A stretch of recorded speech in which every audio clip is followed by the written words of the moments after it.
36장인 오늘 본문부터 시작해서 성막이 만들어지는 과정이 또 구체적으로 기록이 되어져 있습니다.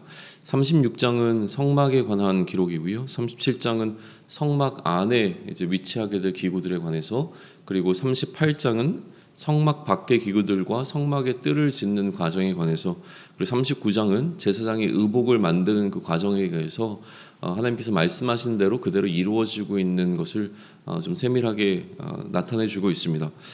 특별히 오늘 36장에 기록된 이 성막은 26장에서 하나님께서 모세에게 처음 시내산에 주신 그 명령에 근거해서 좀 지어지고 있는 것을 보게 되어지는데요.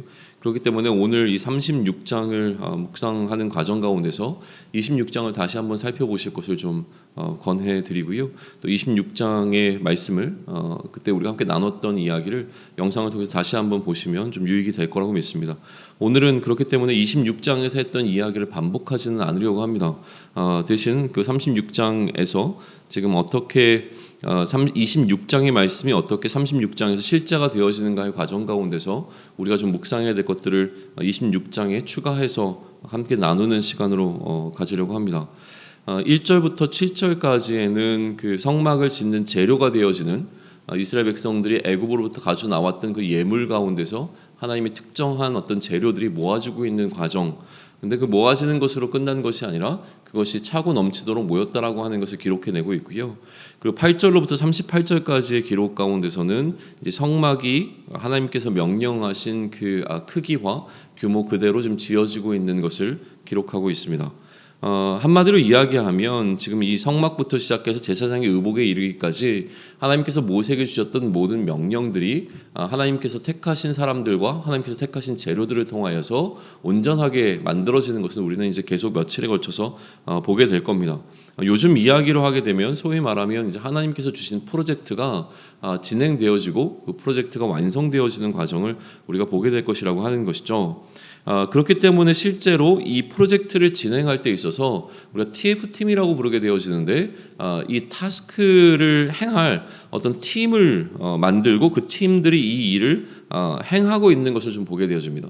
그러다 보니까 물론 모든 이스라엘 백성들이 하나님께 예물을 가져 나올 것에 관해서 명령을 받기는 했지만 실제로 이 성막을 짓게 되어지는 한 팀이 그 사명자로 불려지게 되는 과정을 보게 되는 것이죠. 이 TF팀에 소속된 사람들이 그러면 어떻게 이 일을 감당하고 있는가라고 하는 것을 보게 되어지는데요. 그러니까 하나님의 TF팀이 만들어지고 그 TF팀 가운데 하나님께서는 사명을 각자에게 맡기시는 장면을 우리가 보게 되는 것이죠. 사명이 세워지고 그 사명이 이루어지는 과정 가운데 사명자의 삶을 우리는 보게 되어지는 것입니다. 이 하나님의 사명이라고 하는 것은 부르심을 통하여서 시작이 되어집니다. 특별히 우리를 하나님께서도 사명자로 부르셨죠. 오늘 본문 가운데서는 브살렐과 오홀리압과 및 마음이 지혜로운 사람을 하나님께서 부르셨다라고 하는데, 마찬가지로 오늘을 살아가면서 하나님께서는 하나님의 프로젝트를 여전히 성막을 짓는 것과 마찬가지로 오늘 이 시대를 향하여서 행하고 계시는데, 그 프로젝트를 위하여서 하나님께서는 TF팀을 꾸리시고 그 TF팀의 한 멤버로 우리 각자를 좀 부르고 계신다라고 하는 것을 좀 기억하면 좋을 것 같습니다. 그렇게 오늘을 살아가는 우리들은 모두 하나님께서 그렇게 우리를 부르신 그 사명으로 살아가는 자들이 되어집니다. 오늘 본문 가운데서 하나님께서 그렇게 사명을 주신 TF팀을 어떻게 부르시는가라고 하는 부분에서 주목해 볼 것은 하나님께서 단순히 사람들을 부르는 것으로 마치는 것이 아니라 그 사람들에게 그들이 감당할 수 있는 능력까지도 주고 계신 장면을 우리는 보게 되어집니다. 여호와께서 지혜와 총명을 부으사 성소에 쓸 모든 일을 할 줄 알게 하신 자들이라고 하는 표현이 등장하기 때문에 그런데요. 오늘도 하나님께서 그의 프로젝트를 진행하시며 우리를 부르실 때에는 단순히 우리가 갖고 있는 어떤 것 때문에 우리를 부르시는 것이 아니라 우리에게 이미 그러한 능력을 감당할 수 있는, 그 일을 감당할 수 있는 능력을 주시면서 우리의 그 사명을 맡기신다라고 하는 것을 우리는 반드시 기억해야 된다라고 하는 것이죠.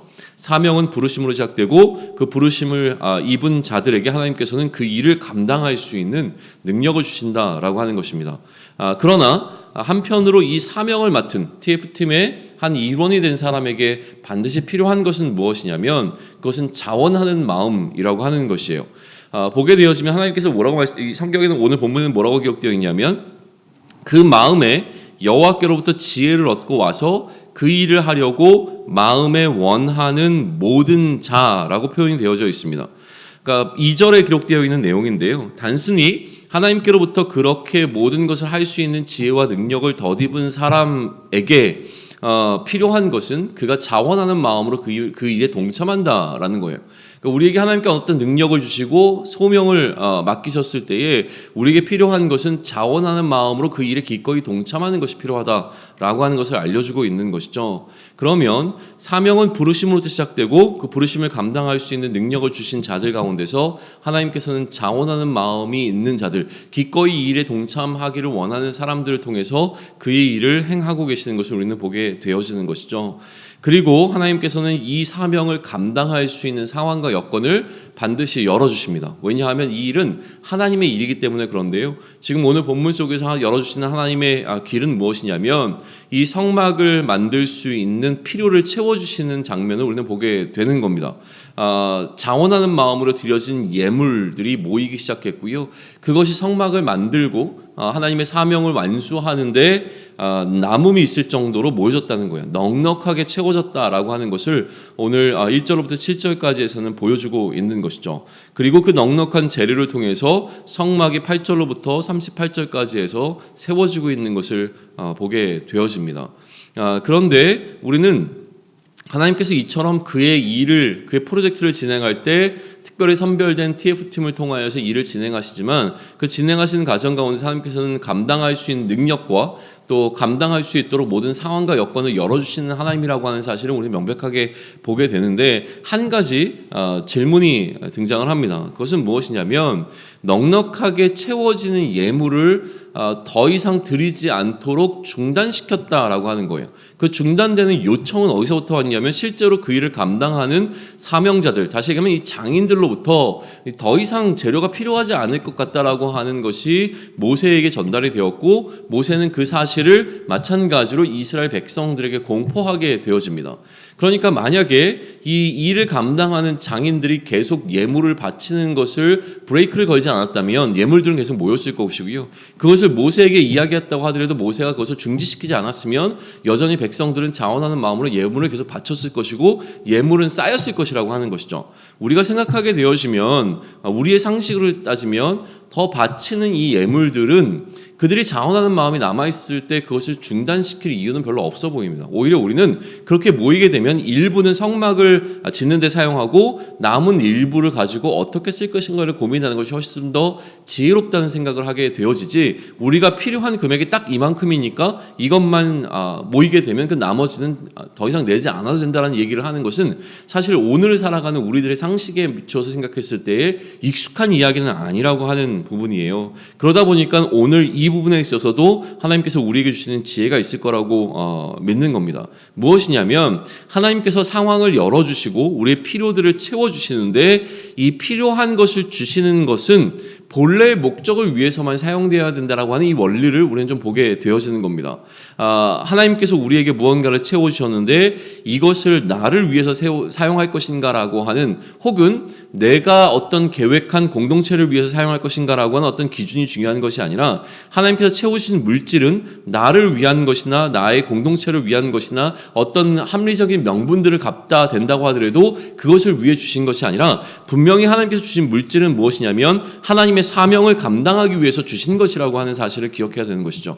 그러니 우리 안에 분명히 사명이 세워져 있어야 우리에게 주어진 이 물질을 사용할 수 있는 지혜들이 생긴다라고 하는 겁니다. 도대체 내가 오늘을 살아가는 동안 나에게 하나님께서 주신 사명이 무엇인지를 분별할 수 있도록 우리는 간구해야 하고요. 그것을 깨달아야 하는 것이죠. 내가 지금 무엇을 감당하며 살아가고 있는 자라고 하는 것이 분명하게 세워지지 아니하면 우리에게 주어진 이 상황과 이 상황의 여건과 여기 이 일을 위해서 하나님께서 우리에게 주신 물질과 또 사람들과 모든 형편들에 대해서 우리는 왜곡되어지고 그것이 왜 주어졌는지조차 판단하지 못하고 그것을 나를 위해서 사용하게 되는 잘못을 범하게 된다라고 하는 거예요. 그러니 오늘을 살아가는 우리에게 가장 중요한 것은 그러니까 오늘이 나에게 주어졌으며 이 오늘을 살아가는 나에게 하나님께서 주신 사명이 무엇인가라고 하는 것을 분명히 하나님 앞에서 세워야 된다라고 하는 겁니다. 이 사명이 분명히 세워질 때에 오늘 나에게 주어진 이 여건들이 보이기 시작할 겁니다. 하나님께서 왜 나에게 이러한 형편들을 허락하셨는가, 혹은 하나님께서 왜 나에게 이러한 형편들을 허락하지 아니하시는가라고 하는 것에 대한 답을 얻을 수 있고요.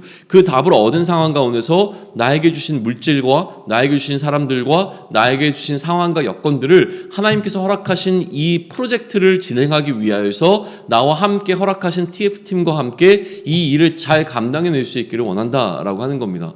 하나님께서 주신 우리 지혜와 하나님께서 나에게 허락하신 능력과 하나님께서 나에게 허락하신 물질과 하나님께서 나에게 허락하신 이 여건들을 하나님이 원하시는 방식대로 사용할 수 있기를 소망하고요.